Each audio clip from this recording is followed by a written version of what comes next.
এই যে বন্ধুরা আপনারা দেখতে পাচ্ছেন বাড়ি যাওয়ার জন্য আমাদের সব মাল গোছা হচ্ছে। বানি ভাই তোমরা কবে বাড়ি যাবা?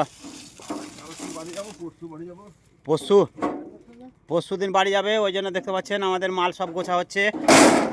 আমাদের হিন্দু ওনার কইছে, আমাদেরকে বলছে তোদেরকে বাড়ি যেতে হবে না, তোরা থাক এখানে, তোদেরকে জামা প্যান্ট সব দেওয়া হবে, ঈদের খরচা দেওয়া হবে, তাই বলছে আমাদের ওনার। তো সবাই বলছে যে আমরা কেউ থাকবো না, আমরা বাড়ি যাব, তাই কয়েছি। তো আমার তো যাওয়া হবে না বাড়ি, আমি যাব চেন্নাই।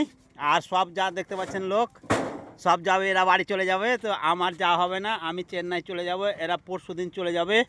তার কালকে আমাদের লাস্ট কাজ, আজ থেকে গোছাগুছি করতে লেগেছি, তার জন্য দেখেন। আর এই যে যিনি ভিডিও বানাচ্ছেন উনি থেকে যাবে, উনি চেন্নাই চলে যাবে। হ্যাঁ, তো আমাদের ওনার কি বলেছে? আমাদের ওনার বলেছে তো যে তোমাদেরকে বাড়ি যেতে হবে না। আমাদের কিন্তু হিন্দু ওনার, তাও বলছে যে তোমাদেরকে বাড়ি যেতে হবে না, তোমাদের ঈদের খরচা সম্পূর্ণ দেওয়া হবে, জামা প্যান্ট দেওয়া হবে, তাই বলেছে তো। হ্যাঁ, ওটা বলেছে। আপনারা শুনলেন তো, সকলে সবাই ভালো থাকেন, সুস্থ থাকেন। আর যে দেখতে পাচ্ছেন মাল একবারে গোছা হচ্ছে।